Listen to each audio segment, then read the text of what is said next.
In this lesson, we're going to learn about vectors in the plane. A vector v in the plane is the set of all directed line segments that are equivalent to a given directed line segment and is written as lowercase v. We could also use w. I've seen u, as long as it's lowercase and it's bold. So you might want to kind of pay attention to that lowercase letter, either u, v, or w, typically, and it's bolded. Okay, so it's written as this kind of notation equals, we have points P and Q, okay, where it says where lowercase bold letters are used, and P is the initial point, the starting point, and Q is the terminal or ending point that determines that directed line segment. All right, so let's look at an example. So I'm going to plot 2 points. I'll call this point P, and just because I want to, I'll call this the initial point.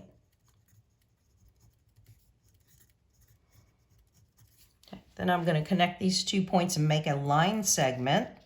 But in order to show which direction I'm traveling, I'll need a little arrow. So typically the way you'll see it is like a little arrow that suggests that you're going through the terminal point. All right, so I'll call the terminal point, this point right here, Q.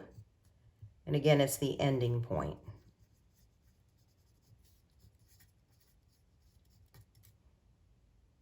All right, so this is a vector because it is a line segment that has direction. And the notation we use is a lowercase, either u, v, or w, you'll see, which is equal to, if we want more specific information, point P, the initial, point Q, the terminal, and we put this little vector symbol above it. All right, so over here, we're going to just real quickly draw a set of equivalent, equal vectors to this vector v right here. So the initial point can be anywhere. So if this is the initial point, and I want to try and match this distance, and it's just going to be kind of as best I can do, and the same direction.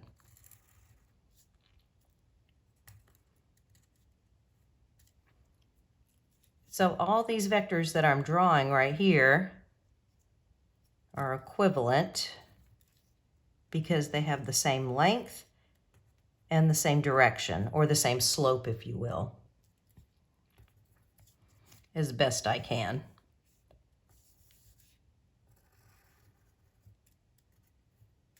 All right, so going back up here, a vector lowercase v in the plane is the set of all line segments with directions that are equivalent to a given directed line segment. And then we've defined the notation. All right, so what are we doing in this next piece right here? We're going to show that 2 or more vectors are equivalent by finding the distance or the length of each between the 2 points, and also they have to have the same direction or the same slope. So vectors aren't equivalent unless they're the same length and they're going in the same direction. So part of our work is going to be to show that 2 vectors are equivalent. So over here in the upper left-hand corner, I'm going to go ahead and draw 2 vectors. I think I'll count off by 4s. That'll be 4. And because I'm just going to be kind of concentrating in quadrant 1, I'm not going to label any other tick marks here. All right, let's consider that we have a vector that starts at the origin, and we'll call this the initial point P. And I want to plot its ending point at the ordered pair 3, 2. So that would be called Q. I'll connect, make a line segment, and show the direction I want to travel. Instead of down with the arrow over here, I'm going to show the arrow here. I'm also going to plot the vector RS. So another vector with initial point R and ending point S. And R's coordinates are going to be 1, 2. So this is the point R. That's the initial point. And S's coordinates are going to be 3, 3. I'll connect. I'm sure my scale's off, but these are supposed to be equivalent, and we're going to verify in a minute. And this would be S. So if we name these 2 vectors, I start with the initial point and then the terminal point, and I put a little vector symbol over it. So I'm considering the vector RS, and I'm considering the vector PQ.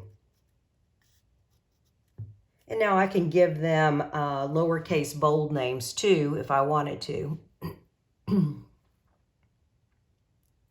right, let's verify, which it's pretty sad, but these are supposed to be equivalent. I think I started at 1, 2. I think it's my tick marks are off. All right, let's show that these are equivalent by finding the length or using the distance formula and the slope of each. So right down here, I'm going to do some work with the vector PQ.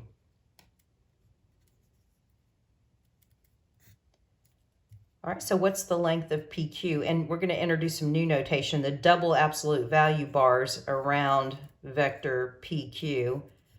That tells us if we see that notation, we've got to use the distance formula between these two ordered pairs to find the length of that vector. So just kind of be aware of that notation. Okay, so revisiting the distance formula, and this point 0, 0 down here. Okay, the distance formula says let's take the difference of the x coordinates, so 3 minus 0, and square it. Add it to the difference of the y coordinates, square that, and then simplify. Okay, well that's going to be 9, and that's going to be 4. Remember, we can't simplify across a plus with a radical, so we have to find these two values and add them together. So that's going to be the square root of 13. All right, well, it's not enough for the lengths of two vectors to be the same. They have to also go in the same direction. So it says we have to verify the slope of each. All right, so let's look at the slope of PQ. Remember, that's the difference in the y's, change in y over change in x. So rise over run, if you will. So for vector PQ, the difference of the y's now, so 2 minus 0 over the difference of the x's, which is just 3. So the slope is 2/3. That makes sense. We're going off in a positive direction. All right, now we have to do the same thing for vector RS.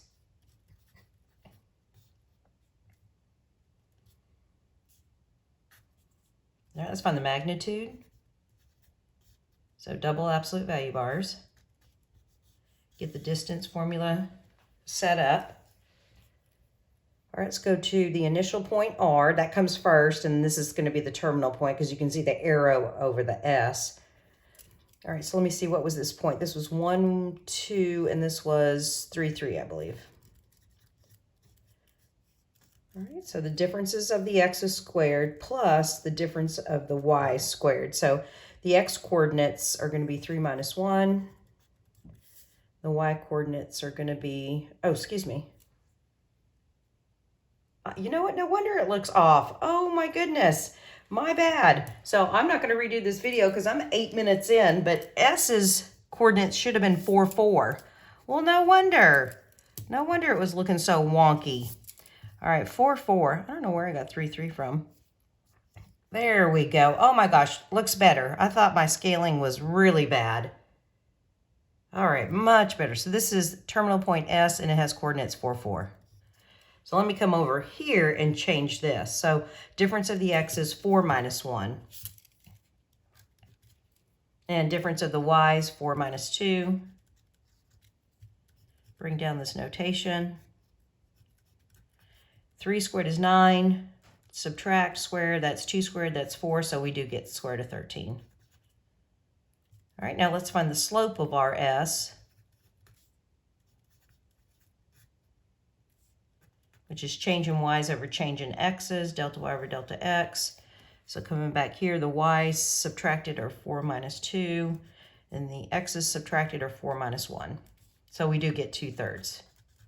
So to verify that two vectors are equivalent, it takes two pieces. You got to find the length of each vector and then the slope. The direction has to be the same. All right, so continuing down here, we have more information about vectors. So a vector, lowercase v, is in standard position. So this is new information. Okay, what's standard position? When the initial point is the origin. So back up here, we could say that PQ is in standard position, but vector RS is not. All right, so if a vector is in standard position, then it's actually uniquely represented by the coordinates of its terminal point. So coming back up here, so if we know a vector's in standard position, meaning it starts at the origin, then all we have to talk about is the terminal point. And then there's new notation for it. So this is called the component form of a vector. So we have to connect that component form of a vector means we start at the origin, okay, and the terminal point determines where that vector ends. And so notice that we have v sub 1, v sub 2 here, but notice these little symbols right here. They look like inequality symbols. If we see that notation, we know that the vector starts at the origin. We plot these 2 points, or we plot these coordinates, and we will have our vector in standard position, or what we call component form. All right, now to find the component form of a vector with a point P not at the origin and point Q, perform the following. So for example, up here with the vector RS, if we wanted to find its component form, meaning what is an equivalent vector to RS that starts at the origin, well, we know it's going to be PQ right here, but if we didn't know PQ, how can we determine what the component form of RS is? Okay, what would be the ending point if we started at the origin for this? So we kind of have an example here to kind of connect back to as we do this work down here. All right, so to find the component form of a vector when you have 2 points, then what we have to do is we have to use the notation that looks like inequality symbols. And this right here will determine the v sub 1 coordinate. And this notation right here, when we subtract, will determine the v sub 2 coordinate. All right, so just paying attention to Q represents the terminal point and P represents the initial point. Q represents the terminal coordinate on point 2, and P represents the initial point on point 2. Wow, that's a lot. Let's do an example. Let's look at the above example with RS. So I'll just write these notes down so when we look back at it, we go, oh yeah. Okay, let's start with PQ. I'm going to put this down. Since vector PQ starts at the origin,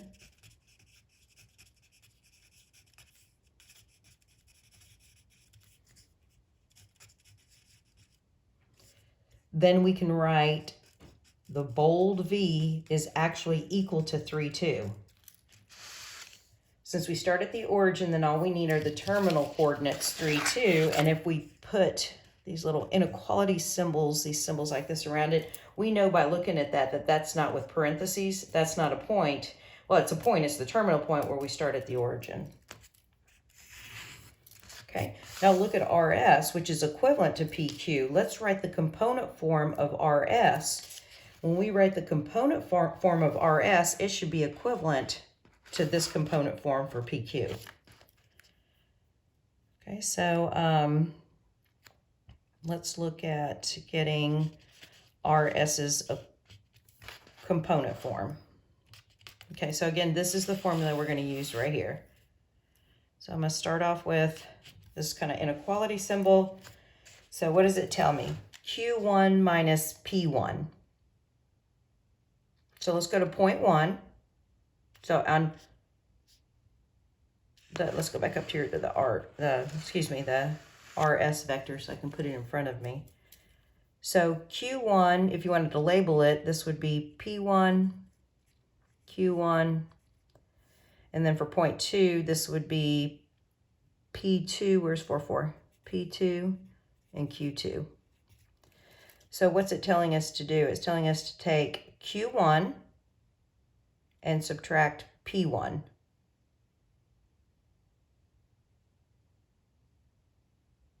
Do I have that right? Oh my goodness, not another thing here.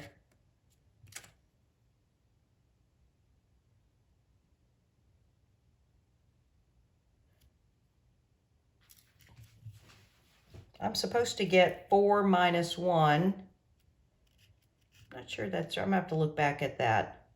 Comma, and then 4 minus 2. I should take Q. Maybe I have the points backwards. hang on. I'm not going to redo this video. I'm too far in. Let me double check because something's just not looking right here. Holy smokes. Let me look at this. Q1 minus P1 and Q2 minus P2.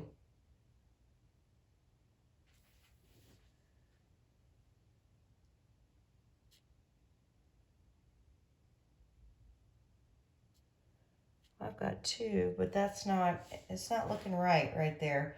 With the component of initial point P1, well, that's because I'm being dumb. And again, I am how far in? 15 minutes. I am not redoing this video, so I'm glad that we're all looking at this. Oh my goodness. This is, no, that's P1, and that's, oh my goodness, it's me. This is P1 and P2. Oh my goodness. And this is Q1 and Q2. Let's see if that makes a difference. Yes. Oh my goodness. If I can label the points right. Okay, coming back to you. Sorry. So sorry. Okay. So Q1 minus P1. So Q1, it'd be easier just to say the difference of the x coordinates starting with the terminal point. So this x minus this x. And then this y4 minus this y right here. So difference of the x's starting with the terminal point and difference of the y starting with the terminal point. Lord have mercy. 4 minus 1 and 4 minus 2. We should end up with 3, 2, and we do. And that's an equivalent component form to the component form for PQ. Thank you for your patience.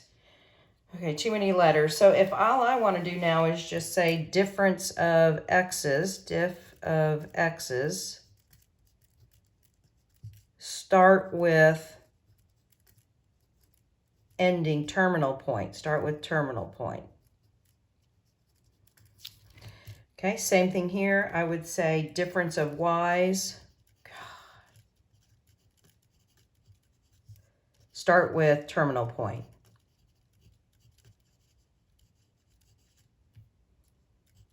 Got it. All right, a little bit more background about vectors. Let's go ahead and turn it over. I've already mentioned the magnitude, which is the length, which is using the distance formula. So we have 2 versions of the distance formula right here. This is if you have point P and Q where P does not start at the origin. P is not at origin. Now I could use this formula if P is at the origin also, but why would I do that if I have a vector starting at the origin when I'm just going to have 0, 0s to put in my distance formula? So this is P is at origin. Meaning I have that vector component form. I don't have the parentheses. I've got those inequality symbols like we just did in the last example. All right, and this is just some additional information that we might pull in later, but it just says that if the length of a vector is 1, then we call that vector a unit vector, where unit means 1. If the length of the vector is 0, we don't really have a vector. We haven't left the origin, then V is called the 0 vector. So just some language there. All right, let's take a look at some examples of what we're going to be asked to do with this information.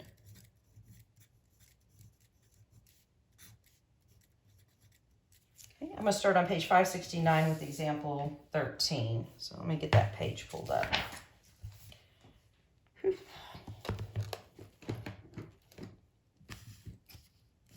see, might have to move my equipment a little bit. Let's come down, there we go. All right, so in problem 13, we're asked to find the component form and the magnitude of the vector. So how long is it? So we can use the distance formula or the shortened distance formula. Okay, and then the component form. Well, when I look at example 13, notice that this vector starts at the origin, so I don't have to use those wonky formulas that I just blew up a minute ago. The vector component form would just be 1, 3 with not parentheses around it, but those other symbols. And then we can find the length of that vector. So 13 is actually an easy one because that is a vector in standard position. Okay.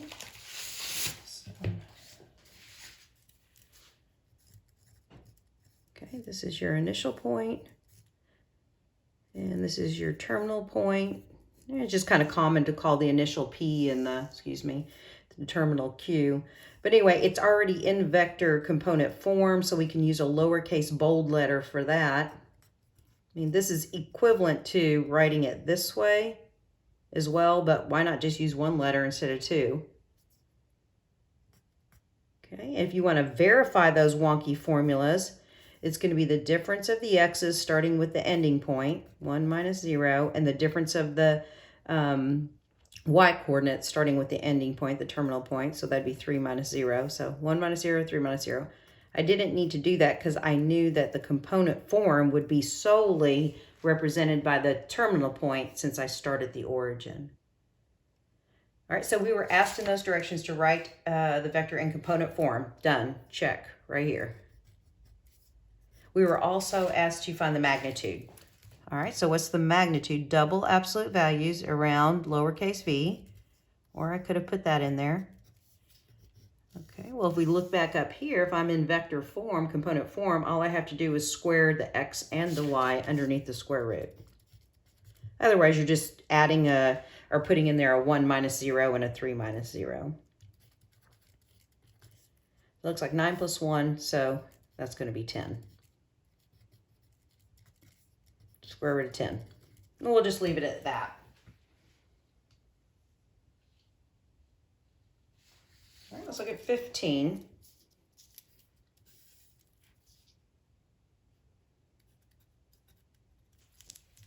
All right, same set of directions.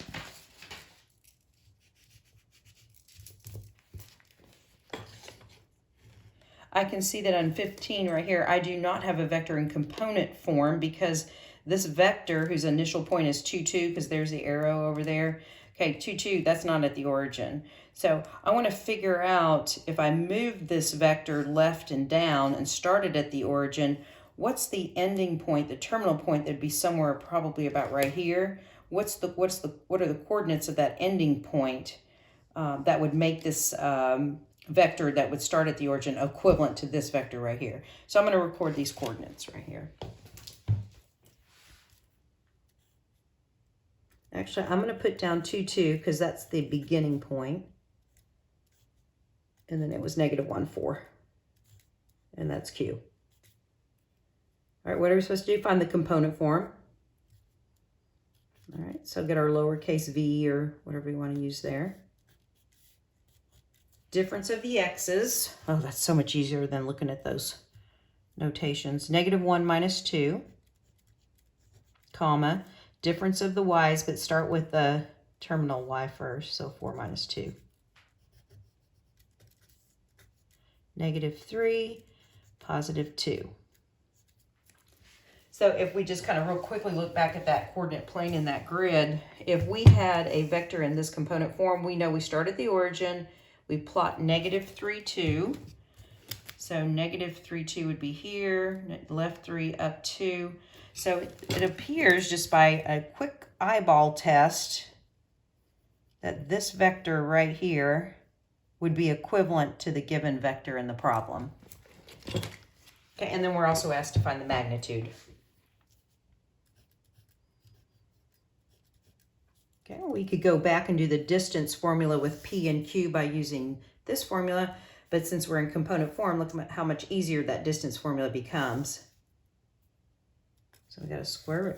These symbols mean square root, square the x, square the y.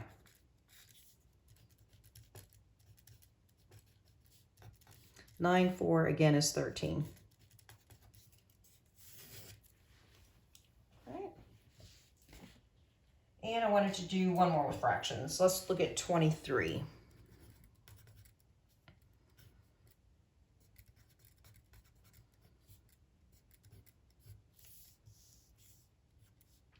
Now we're told this is the initial point. I'll just put IP and a half, 4/5. And this is the terminal point. And you can decide what letters you want to use. Usually it's P and Q, but whatever you want to use. Well, we can see that neither one of these ordered pairs are the origin. So that means that this vector does not start at the origin. So it is not in component form. So I'm going to go ahead and just kind of sketch over here where these two ordered pairs are, these points are.